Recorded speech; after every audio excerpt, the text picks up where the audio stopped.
दोस्तों कहते हैं ना कि निंदा से घबराकर अपने लक्ष्य को ना छोड़ो, क्योंकि लक्ष्य मिलते ही निंदा करने वालों की राय बदल जाती है।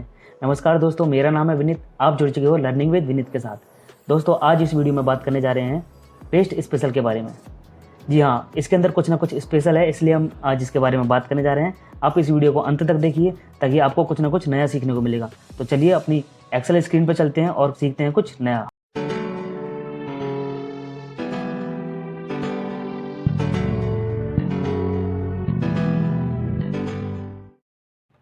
दोस्तों आपने ऑलरेडी कॉपी, कट और पेस्ट के बारे में पढ़ लिया है। ये आपको बिल्कुल अच्छे तरीके से आती है कि हम कॉपी कैसे करते हैं, पेस्ट कैसे करते हैं और कट कैसे करते हैं। बट आज हम कुछ स्पेशल यानी कि स्पेशल चीज़ के बारे में बात करने जा रहे हैं, जो है पेस्ट स्पेशल। दोस्तों बिना समय गवाए हम इसके बारे में शुरू करते हैं।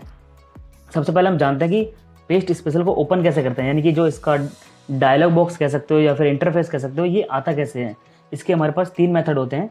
आपको ये भी चीज़ पता होगी कि हम किसी चीज़ को बिना कॉपी किए पेस्ट स्पेशल या फिर पेस्ट ओपन नहीं कर सकते हैं। तो सबसे पहले हमको क्या करना है, कुछ भी कॉपी कर लेना है। कॉपी करने के बाद में आपको यहाँ पेस्ट पे जाना है। पेस्ट पे आपको डाउन एरो दिखेगा और सबसे लास्ट में जाना है पेस्ट स्पेशल पे। ये हमारा पेस्ट स्पेशल है, तो ये हमारा पेस्ट स्पेशल यहाँ से ओपन होकर आ चुका है। ठीक है, ये हो गया हमारा फर्स्ट मेथड। और हमारा सेकंड है, जो है हमारी शॉर्टकट की, वो है Alt+ES। ऐसे ही आपको तीसरा मेथड बता देता हूँ मैं, वो है Ctrl+Alt+V। यानी कि इन 3 तरीके से हम पेस्ट स्पेशल को ओपन कर सकते हैं। ठीक है, हमने सीख लिया पेस्ट स्पेशल को ओपन करना। अब हम जानते हैं इसके अंदर की ये सारी कमांड, ये सारे फंक्शन की ये क्या क्या काम करते हैं। और आपका मैं गारंटी देता हूँ कुछ ना कुछ, बल्कि कुछ ना कुछ नहीं, बहुत कुछ ऐसा आपको नया सीखने को मिलेगा। और काफ़ी सारी कमांड तो ऐसी होगी जो आपका कई सारा समय बचा सकती थी। बट आपने, कोई बात नहीं, अभी भी आपके पास टाइम है, इसको पूरा देखिए। तो चलिए शुरुआत करते हैं हम पहली कमांड से, जो है हमारा ऑल का मतलब दोस्तों यही होता है, यानी कि मैंने यहाँ से, मेरे पास एक छोटा सा डेटा है, उसको मैंने यहाँ से सिंपली Ctrl+C कॉपी किया और मैं Ctrl+V करता हूँ, तो ये हमारा ऑल में गिना जाता है। ठीक है, तो ये एक तरीके से ये वाला पेस्ट ही है। बट हमें इसे थोड़ी ना सीखना है, हमें तो कुछ नया सीखना है यहाँ पे। ठीक है, इसके बाद हमारी सेकंड कमांड है। सेकंड कमांड के अंदर दोस्तों है फॉर्मूला। मैं आपको बता देता हूँ कि फॉर्मूले को हम कैसे यूज़ कर सकते हैं।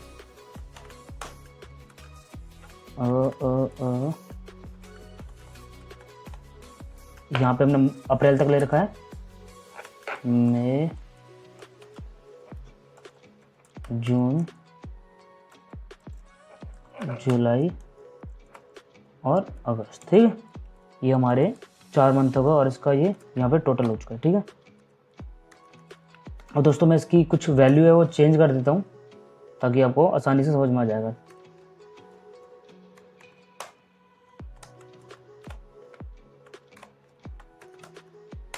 ये होगी हमारी वैल्यू चेंज। ठीक है, अब देखिए दोस्तों, इसके अंदर जैन से लेके अप्रैल तक का डेटा है और उसका यहाँ पे हमने टोटल लिया हुआ है। ये हमने फॉर्मूला लगा रखा है यहाँ पे। अब मैं क्या करना है, मुझे क्या करना है, मैं यहाँ पे मान लीजिए ऐसा मेरे पास कई सारा डेटा दिया गया है, यानी बहुत नीचे तक है। तो दोस्तों मैं क्या करूँगा, इसे सम लगाऊंगा, उसके बाद इसे ड्रैग करूँगा। इससे अच्छा मेरे पास एक सिंपल सा तरीका है, मैं सिर्फ एक सेल को कॉपी कर लेता हूँ। उसके बाद क्या करता हूँ, इतने एरिया को सिलेक्ट कर लेता हूँ। सिंपली मेरे को क्या करना है, यहाँ से फॉर्मूला, अगर आप किसी भी शॉर्टकट की से ओपन करते हो, मान लीजिए मैं करता हूँ Ctrl+Alt+V से, उसके बाद में आपको सिंपली F प्रेस करना है। आप देख रहे होंगे यहाँ पे F के नीचे एक छोटी सी लाइन है, ये इंडिकेट करती है कि अगर आप F प्रेस करते हो तो आपकी जो कमांड है वो फॉर्मूले पे आ जाएगी। इसके बाद देन आपको एंटर प्रेस करना है। ये देखिए आपका फॉर्मूला यहाँ पे अप्लाई हो चुका है। और आप देखिए ये जो आपका फॉर्मूला है किस तरीके से, यानी कि ये जो सिलेक्शन है वो इसको ले रहा है और ये जो हमारा फॉर्मूला है वो इस वाले सिलेक्शन पे काम कर रहा है। तो ये होता है हमारा दोस्तों फॉर्मूला। ठीक है, आपको शायद फॉर्मूले के बारे में समझ में आ गया होगा। नेक्स्ट है हमारा वैल्यू। दोस्तों कई बार हमने देखा है कि हमारे पास कोई डेटा आता है और उसके अंदर कई सारी चीज़ें होती हैं, यानी कि किसी और दूसरी शीट से हम डेटा उठाते हैं या फिर किसी दूसरे की वर्कबुक से डेटा उठाते हैं और हम उसके पास एज इट इज़ रखना चाहते हैं। यानी कि जैसे कि उसके अंदर कई सारे फॉर्मेटिंग लगी हुई हैं, कई सारे फॉर्मूलेज लगे हुए हैं, और जैसे हम उसे Ctrl+V करते हैं वो हमारा एज इट इज़ पेस्ट हो जाता है और अगर उसके अंदर फॉर्मूला लगा है तो उसके अंदर NA आ जाता है या फिर वैल्यू एरर आ जाता है। तो दोस्तों इस सब से बचने के लिए हम क्या करते हैं, यहाँ पर सिंपली जाना है आपको। अब आप यहाँ देखिए V के नीचे आपको एक छोटी सी लाइन दिखेगी, जिसे कि हम अंडरलाइन भी कह सकते हैं, ठीक है। V के नीचे एक अंडरलाइन है और उसको हम प्रेस करेंगे तो ये ऑटोमेटिक V कमांड आ जाएगी और उसके बाद हम करते हैं एंटर प्रेस। ये देखिए ये आपकी वैल्यू पेस्ट हुई है, यानी कि आपके पास जो भी फॉर्मेटिंग थी, जो भी फॉर्मूले थे या फिर बॉर्डर था, यहाँ पे कुछ नहीं आया, आपके पास सिर्फ नंबर आए हैं, यानी कि उसकी जो वैल्यू थी। अब नंबर से मतलब ये नहीं कि आपके पास टेक्स्ट है तो वो नहीं आएगा, नहीं, जो कंटेंट आपका लिखा हुआ था वो कंटेंट आपका यहाँ एज इट इज़ आ जाएगा। और नेक्स्ट हम बात करते हैं, नेक्स्ट है हमारा फॉर्मेट। दोस्तों फॉर्मेट, अब फॉर्मेट में आप देखिए T है तो मैं T प्रेस करता हूँ, उसके बाद मैं एंटर मारता हूँ। तो देखिए फॉर्मेट में दोस्तों क्या हुआ, मेरे पास जो भी नंबर या फिर कुछ वैल्यू लिखी हुई थी उसको छोड़कर जो मेरे पास फॉर्मेट था, मैंने जो इसमें कलर किया हुआ है और बॉर्डर लगाए गए हैं, वो सारे के सारे उठ के ऑटोमेटिक यहाँ आ चुके हैं। तो ये होता है हमारा फॉर्मेट का काम। और नेक्स्ट हम ये अभी मेरी कॉपी कमांड ऑलरेडी है, मैं दोबारा से जाता हूँ। अब है हमारे पास कमेंट एंड नोट्स, ठीक है दोस्तों। हम क्या करते हैं, यहाँ पे कुछ कमेंट इंसर्ट कर लेते हैं, ठीक है। दिस इज नॉट वैलिड, ठीक है, ये हो गया हमारा दिस इज नॉट वैलिड।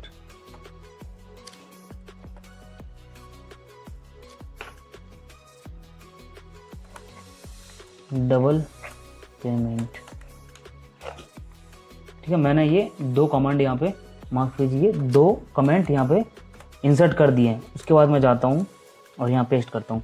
आपको एक ऑप्शन दिख रहा होगा जिसमें C के नीचे अंडरलाइन है, तो मैं C प्रेस करता हूँ, उसके बाद एंटर मारता हूँ। आपको सिर्फ कमेंट और नॉट C देखने को मिलेंगे यहाँ पे। अभी मैंने सिर्फ कमेंट दिए हैं, वो भी 2, तो वो 2 कमेंट ही आपको यहाँ पे देखने को मिलेगी। बाकी का हमारे पास में कोई भी कंटेंट नहीं है इसके अलावा, ठीक है। मैं इसे Ctrl+Z कर देता हूँ। चलते हैं नेक्स्ट वाली कमांड पे। नेक्स्ट है हमारा वैलिडेशन। दोस्तों वैलिडेशन के अंदर क्या होता है, अगर मान लीजिए मैंने आपको बताया था डेटा वैलिडेशन के अंदर, आपको ये डेटा टैब के अंदर जैसे आप जाते हो तो आपको यहाँ से देखने को मिलेगा वैलिडेशन। माफ कीजिए ये कंसोलिडेट है, ये है शायद, या ये है डेटा वैलिडेशन।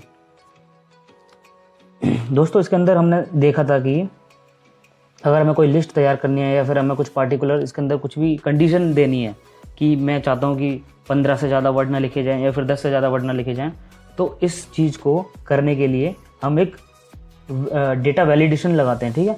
और वही वैलिडेशन हम अप्लाई करना चाहते हैं अपने दूसरे एरिया पे, तो वहाँ से उठाकर इसे हम कॉपी करेंगे।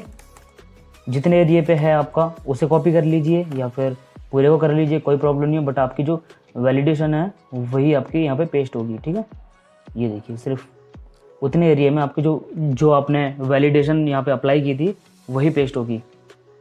तो ये तो हो गया हमारा वैलिडेशन। उसके बाद हम बात करते हैं नेक्स्ट फंक्शन की, जो है नेक्स्ट कमांड भी कह सकते हैं इसको, ऑल यूजिंग सोर्स थीम। दोस्तों ये कुछ नहीं है, एक तरीके से Ctrl+V की तरह ही है, यानी कि आप जब इस पर क्लिक करते हो और आप इसे क्लिक ना करके इसे H प्रेस भी करोगे, क्योंकि आपको दिख रहा होगा यहाँ पे H के नीचे अंडरलाइन है, उसे प्रेस करते हो और देन उसके बाद एंटर मारते हो, तो ये देखिए बिल्कुल एज इट इज़ Ctrl+V की तरह ही है। आपके पास में हर चीज़ वही आ जाएगी, आपके पास कमेंट भी है, फॉर्मूले भी हैं, यानी कि Ctrl+V एक तरीके से हम कह सकते हैं इसको। तो इसका हमें कुछ ज़्यादा फ़ायदा दिखता नहीं है। नेक्स्ट है हमारा, उसके नीचे है ऑल एक्सेप्ट बॉर्डर्स। अब X दबाता हूँ मैं, ये देखिए ऑटोमेटिक मेरी वहाँ पहुँच चुकी कमांड, और देन मैं एंटर प्रेस करता हूँ। देखिए दोस्तों मैंने इस वाली जो डेटा है, ये जो डेटा है मैंने इसके अंदर बॉर्डर अप्लाई किया हुआ है, बट आप यहाँ देखिए मैंने जो पेस्ट किया है इसके अंदर बॉर्डर नहीं है। इसका मतलब क्या है कि ये बॉर्डर को छोड़कर जो भी मेरी चीज़ है वो वहाँ पर पेस्ट कर देगा। नेक्स्ट हमारा कॉलम विड्थ। जी दोस्तों मैं आपको इसके बारे में बता देता हूँ। मान लीजिए हमारा ये जो आगे का एरिया है थोड़ा सा उथल पुथल है, यानी कि कहीं ज़्यादा ऊंचाई है, कहीं ज़्यादा नीचाई है, ऐसा कुछ है, ठीक है। और मैं क्या करता हूँ, मैं चाहता हूँ कि मेरा जो आगे का एरिया है, यानी कि जिसमें मैं डेटा पेस्ट करने जा रहा हूँ, उसका जो विड्थ है, कॉलम विड्थ है, वो एकदम इक्वल हो जाए, यानी कि इसकी जो विड्थ है इसकी जो विड्थ है इक्वल हो जाए, तो मैं क्या करूँगा, सिंपली पेस्ट स्पेशल को ओपन करता हूँ। उसके बाद मैं जाता हूँ, मैं W प्रेस करता हूँ। देखिए W मैंने प्रेस किया, उसी वाली कमांड पे जो मेरी पिन है, ये जो मेरा पॉइंट कह सकते हो, वो एक्टिव हो चुका है। देन मैं एंटर करता हूँ। ये देखिए जो मेरे अभी मैंने यहाँ पे उथल पुथल किया था वो मेरा इक्वल हो चुका है, वो भी इसके अकॉर्डिंग। जो इसकी विड्थ है वही इसकी हो चुकी है। ठीक है, नेक्स्ट हम बात करते हैं, वो है फॉर्मूला एंड नंबर फॉर्मेट। दोस्तों इसके अंदर क्या होगा, हमारे पास में जो भी फॉर्मेटिंग होगी वो यहाँ से हट जाएगी, और हमारे पास जो वैल्यू होगी और जो हमारा फॉर्मूला होगा वो सिर्फ वही पेस्ट होगा। यहाँ देखिए, एक मिनट, यहाँ पे क्लिक किया मैंने।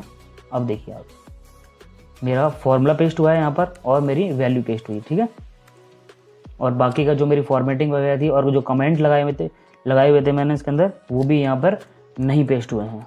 नेक्स्ट है हमारा वैल्यू एंड नंबर फॉर्मेट। दोस्तों इसके अंदर क्या है, जो हमारे फॉर्मूला है या फिर हमारे पास कोई भी कंडीशन है या फिर कोई भी बॉर्डर है, फॉर्मेटिंग है, वो कुछ भी नहीं आएगी यहाँ पे सिर्फ हमारा एक तरीके से जो हमने फॉर्मूला अभी इसके ऊपर जो हमने किया था, हमारा वैल्यू और फॉर्मूला दोनों आएंगे। तो इसके अंदर क्या होगा, एक तरीके से वैल्यू पेस्ट ही हो जाएगी हमारी। देखिए, यानी कि जो हमारे फॉर्मूले थे वो भी यहाँ पे वैल्यू हो चुके हैं, ये तो ऑलरेडी वैल्यू हैं। और ये देखिए यहाँ पर ना कोई कंडीशन है, जो हमने फॉर्मेटिंग लगाई थी वो भी नहीं है, कमेंट्स भी नहीं है, कुछ भी नहीं है। ठीक है, इसको हम करते हैं Ctrl+Z। उसके बाद करते हैं नेक्स्ट कमांड की बात। तो दोस्तों हमने ऊपर का सेक्शन कंप्लीट कर लिया है। नेक्स्ट हमारा ऑपरेशन। ठीक है, ऑपरेशन के अंदर सबसे पहले आपको ये देखने को मिलेगा नन। नन का मतलब है कुछ नहीं, तो जब कुछ नहीं है तो इसके बारे में हम बात करने की जरूरत नहीं है। नेक्स्ट है मल्टीप्लाई। ठीक है, मल्टीप्लाई। अब दोस्तों मान लीजिए अब मेरे पास ये जो टोटल है, इस टोटल के अंदर मैं क्या चाहता हूँ कि ये इनकी एक दिन की सेल है। ठीक है, ये एक दिन की सेल है और मैं चाहता हूँ कि ये 31 का महीना है, तो ये 31 से अपने आप ही मल्टीप्लाई हो जाए। ठीक है, कि फिर मेरे को पता चल जाएगा कि मेरी सेल कितनी बन रही है। मैंने सिंपली इसको कॉपी किया, उसके बाद मैंने इसको सिलेक्ट कर लिया। देन मैं ओपन करता हूँ अपना पेस्ट स्पेशल। उसके बाद मैं जाता हूँ मल्टीप्लाई पे, देन मैं क्लिक करता हूँ इस पर। तो देखिए आप यहाँ देख पा रहे होगे मेरे फॉर्मूला बार में मल्टीप्लाई बाय 31 ये सभी के अंदर अप्लाई हो चुका है। ठीक है दोस्तों, तो ये जो मेरा, अब मैं इससे मतलब प्रेडिक्ट कर सकता हूँ कि मेरा जो टारगेट होगा वो अचीव होगा या नहीं होगा। ठीक है, ये इसकी खासियत है। इसी तरीके से अगर मैं किसी और चीज़ के बारे में बात करूँ, ऐड के बारे में, अब मैं एक बार Ctrl+Z कर देता हूँ। ठीक है, मेरे पास वही चीज़ आ चुकी है। अब मैं चाहता हूँ इसके अंदर 31 ऐड हो जाए, तो ऐड के लिए आपको डी प्रेस करना है, देन एंटर करना है। ये देखिए आपके पास 31 ऐड हो चुके हैं। इस तरीके से आपको अगर डिवाइड करना है 31 से, ये मान लीजिए आपके पास ये जो है मंथली सेल है, इसके बाद में आपको 31 से डिवाइड करना है। तो आप आई पे प्रेस करिए, देन आप एंटर प्रेस करिए। ये देखिए ये 31 से डिवाइड हो चुका है। ठीक है, और इसी तरीके से ये है हमारा सब्सट्रैक्ट, ये भी इसी तरीके से काम करेगा, उसमें से 31 माइनस कर देगा। और है नेक्स्ट है स्किप ब्लैंक। दोस्तों इसका भी काफ़ी अच्छा यूज़ है, मैं आपको एक इसके थ्रू बता देता हूँ। ये देखिए दोस्तों, मैंने एक सर्वे किया, उसके सर्वे के अंदर मुझे कुछ चीज़ें मिली। ठीक है, उसके अंदर मान लीजिए ये एक सीट बुक थी, बट मुझे इसकी जगह छोड़नी थी कि अभी ये बंदा नहीं आया, ये बाद में रजिस्ट्रेशन करवाएगा, तो इसके लिए मैंने इसकी जगह खाली छोड़ दी, क्योंकि इसके पास एक टोकन था, इसने ऑलरेडी वो टोकन ले चुका है, तो उसकी जगह मैं किसी और को नहीं दे सकता। और ऐसे ही मैंने फिर उसके बाद कुछ और जगह मैंने स्किप कर दी हैं और उनकी जगह मैंने यहाँ पे छोड़ दी। जैसे कि मान लीजिए एग्ज़ाम हो रहा है, एग्ज़ाम के अंदर अगर कोई बच्चा नहीं आता है तो उसकी जगह पे किसी और को नहीं बिठाया जाता है, अगर वो बाद में आता है तो उस पर उसे बिठा देते हैं। तो इसी तरीके से हमारे साथ ये हुआ, और सेकंड जो सर्वे हुआ उसके अंदर वो बच्चे आ चुके हैं। तो अब मैं क्या चाहता हूँ दोस्तों, जो मेरा फाइनल रिजल्ट बन गया है वो इसके अंदर फिल हो जाए। तो मैं क्या करूँगा, मैं यहाँ से उठा कर ऐसे पेस्ट करूँगा, और फिर मैं यहाँ से इसको उठाऊँगा, फिर इसको पेस्ट करूँगा। तो दोस्तों ऐसे तो अगर मेरे पास मान लीजिए हज़ारों लिस्ट है, हज़ारों नंबर्स हैं, तो ऐसे तो मैं यही करता रह जाऊँगा, मेरे जो 3-4 घंटे ऐसे बर्बाद हो जाएंगे। दोस्तों ये हम कर सकते हैं बड़ी आसानी से, वो भी माफ़ कीजिएगा पेस्ट स्पेशल की मदद से। ठीक है, कैसे कर सकते हैं, मैं एक बार सारे डेटा को सिलेक्ट कर लेता हूँ। सिलेक्ट करने के बाद इसे कॉपी करता हूँ, अब मैं जाता हूँ यहाँ पर, ठीक है। उसके यानी कि जो आपका डेटा फॉर्मेट है वो बिल्कुल एज इट इज़ वैसा ही होना चाहिए जैसा कि आपका जो पहला डेटा है, ठीक है। अगर आप इसका फॉर्मेट चेंज कर देते हो तो शायद ये पेस्ट होने में थोड़ी सी दिक्कत करेगा, बट अभी मैंने आपको एग्जांपल देके समझा दिया है। तो इसको मैं क्या करता हूँ, यहाँ पर कर्सर रखता हूँ अपना, पेस्ट स्पेशल ओपन करता हूँ। आपको यहाँ नीचे दिखेगा इसके ब्लैंक्स। इसके ब्लैंक्स का मतलब होता है दोस्तों, आपके यहाँ जो डेटा के अंदर इस ब्लैंक दिख रहे हैं ये स्किप हो जाएंगे, यानी कि ये पेस्ट नहीं होंगे। जो आपकी वैल्यूज़ हैं, जो नंबर्स हैं, वही पेस्ट होंगे। इसके बाद मैं देखिए यहाँ क्लिक करता हूँ। यहाँ क्लिक करने से अच्छा है मैं अगर बी प्रेस कर दूंगा तो वो भी ऑटोमेटिक इसे सिलेक्ट कर देगा, इसे चेक मार्क कर देगा। उसके बाद मैं करता हूँ इसे ओके। देखिए दोस्तों, आपके सामने है ये चीज़। जो हमारे बच्चे बाद में आए थे वो भी यहाँ फिल हो चुके हैं, और जो मेरे पहले से बच्चे थे वो तो यहाँ ऑटोमेटिक फिल थे ही। तो इस तरीके से हम उसको यूज़ कर सकते हैं। और नेक्स्ट है हमारा जो लास्ट में आता है वो मैं देख लेता हूँ। लास्ट में हमारा ट्रांसपोज, ठीक है दोस्तों। आपने एक बड़ी ही मेहनत करके जनवरी, फरवरी और ये सब मंथ वाइज अपने डेटा बनाया और आपने बॉस को दे दिया, और आपका बॉस आपसे चिढ़ गया। आप कहता है कि ये क्या करके दे दिया। मैं यहाँ पर एक टोटल भी कर देता हूँ दोस्तों। टोटल, ये मैंने टोटल कर दिया, और इसको मैं सम भी कर देता हूँ, ठीक है। और इसकी जो फॉर्मेटिंग है मैं ऐसे कर देता हूँ, ठीक है। मैं इसको थोड़ा सा कलर भी कर देता हूँ, यहाँ से येलो ही कर देता हूँ, ठीक है। येलो कर दिया मैंने। अब मेरी जो हेडिंग है इसको मैं बोल्ड कर देता हूँ। अभी ये आपने अपने बॉस को बना के दिया, और आपका बॉस आपसे नाराज़ हो गया कि मैंने तो बोला था कि डेटा कुछ इस तरीके से आना चाहिए, सेल, मंथ, फिर उसके आगे या फिर माफ़ कीजिए या फिर ऐसे, ठीक है। मंथ में जनवरी, और उसके आगे जो भी मंथ है। तो आप भी आप भी मतलब बनाने लग जाओगे इस डेटा को इसी तरीके से। अब यहाँ से देखोगे कि यहाँ पे 53 है, यहाँ पे है 340। दोस्तों तो ये तो कोई सॉल्यूशन नहीं हुआ इस चीज़ का, तो हम पेस्ट स्पेशल कर ही क्यों रहे हैं अगर हमें यही चीज़ करना है। तो इसका आसान तरीका होता है, वो है दोस्तों ट्रांसपोज। ट्रांसपोज के अंदर क्या होता है, मैं पहले पेस्ट स्पेशल ओपन करता हूँ, उसके बाद अब मैं सीधा जाता हूँ ट्रांसपोज। तो अभी मैं कर्सर से क्लिक नहीं करूँगा, मैं सीधा ई प्रेस करता हूँ। मैंने ई प्रेस किया, ये अपने आप ही चेक मार्क हो गया। देन मैं करता हूँ ओके। ये देखिए दोस्तों क्या हुआ, यहाँ पे ये जो मेरा डेटा था एज इट इज़ यहाँ पर कंप्लीट आ चुका है। यानी कि जो मेरे बॉस इस चीज़ को देखकर भड़क रहे थे, अब इस चीज़ को देखकर एकदम खुश हो चुके हैं। अब उन्होंने से यहाँ से कंपेयर किया, और कंपेयर करने के बाद में वो कह रहे हैं नहीं मुझे ये ठीक नहीं लग रहा है, मुझे वैसे ही चाहिए। तो दोस्तों आप सिंपली इस बार इसको कॉपी करिए। मान लीजिए आपने ये डिलीट कर दिया है, तो आप इसको कॉपी कर दिए।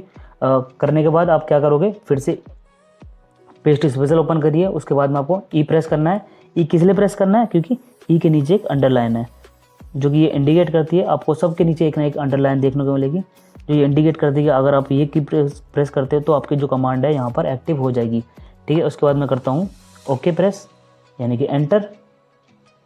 एंटर के बाद जो मेरा डेटा है वो एज इट इज़ जैसा पहले था। तो बॉस ने भी अपना वेरीफाई कर लिया ऐसे करके, और हमारा भी काम हो गया और हमारा समय भी बच गया, ठीक है। तो दोस्तों ये थी हमारी पेस्ट स्पेशल की क्लास। मैं आशा करता हूँ ये क्लास आपको पसंद आई होगी और आपने यहाँ से कुछ ना कुछ नया सीखा होगा। और ऐसी ही बेहतरीन वीडियो देखने के लिए आप मेरे चैनल को सब्सक्राइब कर सकते हो अगर आपको ये वीडियो पसंद आ रही हैं तो।